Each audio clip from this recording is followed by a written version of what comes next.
Israel ने कैसे Hamas को घुटने टेकने पर मजबूर कर दिया। तारीख थी 7 अक्टूबर 2023। हमास ने इजराइल पर अंधाधुंध हजारों रॉकेट से हमला कर दिया और हमास के लड़ाके इजराइल में घुस गए। इन हमलों में 1200 के लगभग इजरायली मारे गए। इस घातक हमले से गुस्साए इजराइल ने युद्ध का ऐलान कर दिया।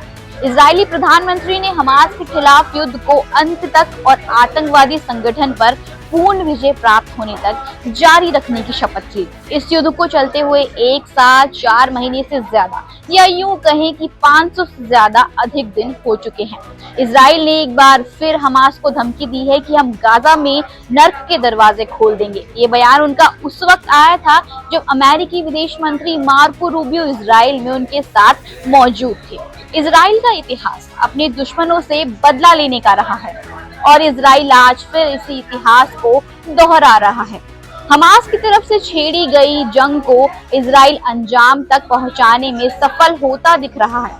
आप और हम एआई के जरिए बहुत सीमित क्षेत्र में काम कर रहे हैं। ये कह सकते हैं कि अपनी जरूरतों को पूरा करने के लिए एआई का इस्तेमाल कर रहे हैं, लेकिन इजराइल ने अमेरिकी एआई मॉड्यूल्स का सहारा लेकर तेजी से हमास पर अटैक किया है। दरअसल माइक्रोसॉफ्ट और ओपन एआई के जरिए इजराइल खुफिया डेटा का एनालिसिस का सस्पिशियस एक्टिविटीज या कहें संदिग्ध गतिविधियों की पहचान करने में बड़े स्तर पर काम कर रहा है।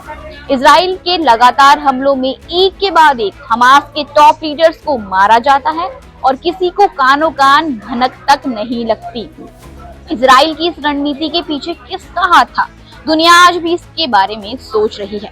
इस पूरे युद्ध को देखा जाए तो ये युद्ध केवल इंसानी दिमाग के बल पर इस मुकाम तक नहीं पहुंच सकता था, क्योंकि हमास ने भी अपने आप को पिछले कई सालों में बेहद मजबूत बना लिया था।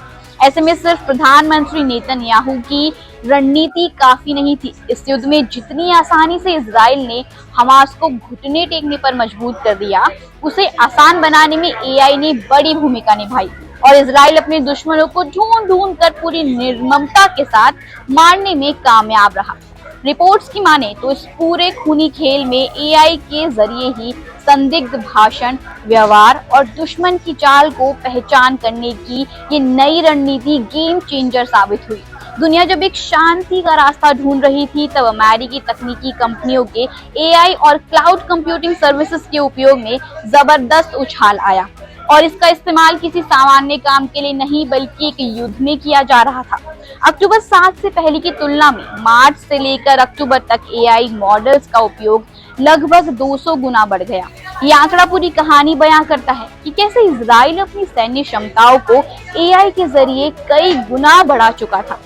एआई के सटीक विश्लेषण से इजराइल की क्षमता कई गुना बढ़ गई और दिलचस्प बात यह है कि नाउ इंस्टीट्यूट की मुख्य एआई वैज्ञानिक और ओपन एआई में वरिष्ठ सुरक्षा इंजीनियर ने ये तक कहा कि ये पहली बार है कि जब हमें पुष्टि मिली है कि कॉमर्शियल एआई मॉडल सीधे युद्ध में इस्तेमाल किए जा रहे हैं। कहा तो ये भी जा सकता है कि इजराइल जानता था कि ये युद्ध लंबा चलेगा और इसी अंदेशों को भांपते हुए इजराइल के रक्षा मंत्रालय ने माइक्रोसॉफ्ट के साथ $133 मिलियन का 3 साल का MOU साइन किया और माइक्रोसॉफ्ट इजराइल की दूसरी सबसे बड़ी सैन्य ग्राहक बन गई। हाईटेक दुनिया में इजराइल ने युद्ध को हाईटेक बना दिया है और इजराइल सैन्य क्षेत्र में तकनीकी को एक नए अंदाज में प्रयोग करता है। आयरन डोम इजरायली तकनीक का जबरदस्त उदाहरण है और इसी तकनीक दक्षता के दम पर इजराइल ने हमास को घुटने टेकने पर मजबूर कर दिया है।